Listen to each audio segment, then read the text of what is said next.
It was a small town that smelled of rust and rain, a place where dreams often drowned before they could ever learn to breathe. Every morning, 16-year-old Eli Turner would walk past the abandoned airstrip on his way to school.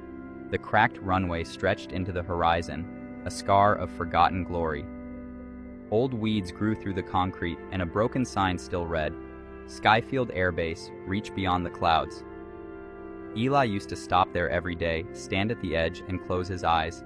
In his mind, he could hear the echo of engines, feel the wind rushing past his face, and see himself soaring above the world, free, limitless, untouchable. But then reality always whispered, "You're the son of a mechanic. You fix engines, you don't fly them." Eli's father, Mark Turner, worked long nights repairing farm trucks in their small garage. Life wasn't cruel, just tight. Money went where it had to, rent, gas, and keeping the lights from flickering out. "Dreams are beautiful, son," Mark used to say, "but they don't fill the fridge." Eli would nod, but something inside him resisted, a quiet rebellion against the gravity that held everyone in that town down. One rainy afternoon, Eli found an old airplane manual at a thrift store, 50 cents, pages yellowed and torn. He read it under his blanket every night, tracing diagrams with his fingers, learning how wings worked, how lift was created by the difference in pressure. He didn't just want to fly, he wanted to understand flight, the science, the spirit, the poetry of it. At school, people laughed. Dreaming to be a pilot? They'd smirk. With what? Paper wings? Eli smiled. "Maybe," he'd say, "but even paper can rise if the wind is strong enough." The first real chance came unexpectedly.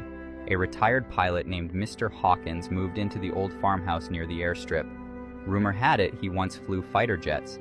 One evening, Eli saw him working on a rusted plane in the barn, an old Cessna, its wings covered in dust and cobwebs. Curiosity dragged Eli closer. "Need a hand, sir?" he asked shyly. The man looked up, his weathered face half hidden under a cap. "You know anything about planes?" "A little," Eli said, "mostly from books." Mr. Hawkins smirked. "Then maybe it's time you learn from metal instead of paper," and that's how it began. Every evening after school, Eli biked to the barn.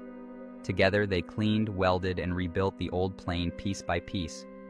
As they worked, Hawkins talked, not just about flying, but about courage. "Most people live on the ground because it's safe," he said, "but the sky doesn't belong to those who play safe.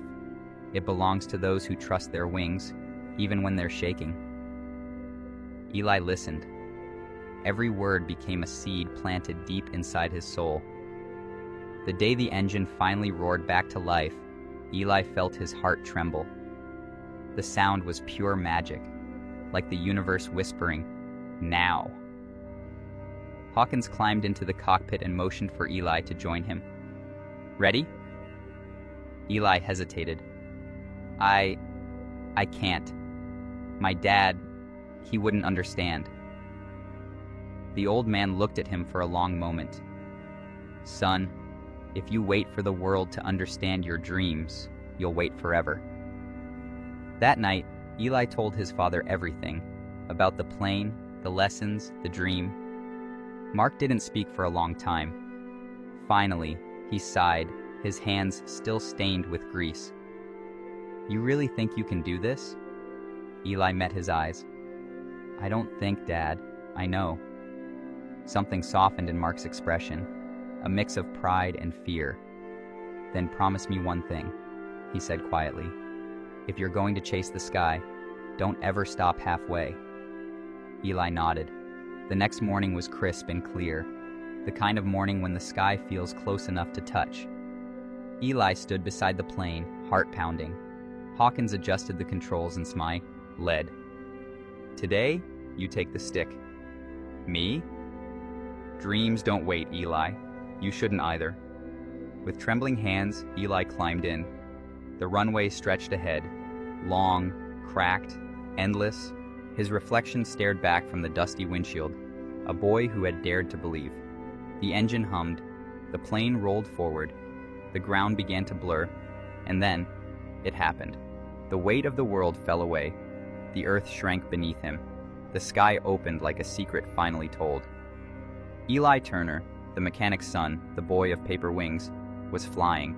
They circled the fields below. The rooftops, the cars, even the tiny airstrip. Everything that once felt so heavy looked small now. And in that endless blue, Eli understood something profound. Dreams aren't about escaping the ground. They're about changing how you see it. When they landed, Hawkins turned to him. "You've got the gift, kid. But more than that, you've got the fire."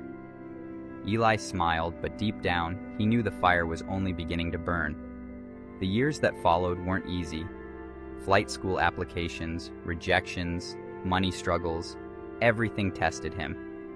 He worked nights at the same garage as his father, saving every dollar, every ounce of energy. Sometimes he wanted to quit, but every time he passed that old airstrip, he remembered the feeling, that first moment when the ground let go, and he kept going. 10 years later, the small town gathered outside again, this time not for gossip or small talk, but for something that would be remembered for decades. The news had spread fast. Captain Eli Turner, the youngest pilot to lead a cross-continental rescue mission, was returning home, landing right where his dream had begun. As the sound of engines filled the sky, the townspeople looked up in awe. The same boy they once mocked was now flying a plane that carried hope itself. Eli stepped out of the cockpit in his crisp uniform. His father, older now, stood waiting. No words were needed. Mark simply placed his hand on his son's shoulder and whispered, "You didn't stop halfway." Eli smiled, eyes glistening. "Neng." "I never could, Dad. You taught me how to build engines, and he taught me how to use them." They both looked up, at the sky, endless and eternal. Years later, when Eli was invited to speak to a group of students, he stood on a stage looking at the young faces before him, faces full of dreams, fears, and uncertainty.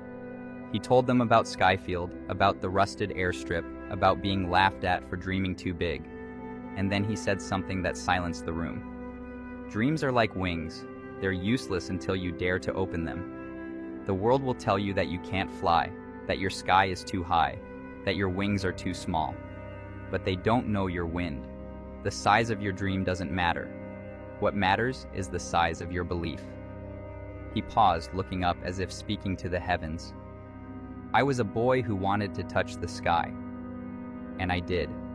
Not because I was born to fly, but because I refused to stay on the ground." Moral is, dreaming big isn't about reaching higher than others. It's about reaching further than your fear. Because the sky doesn't belong to those who wish. It belongs to those who believe enough to rise.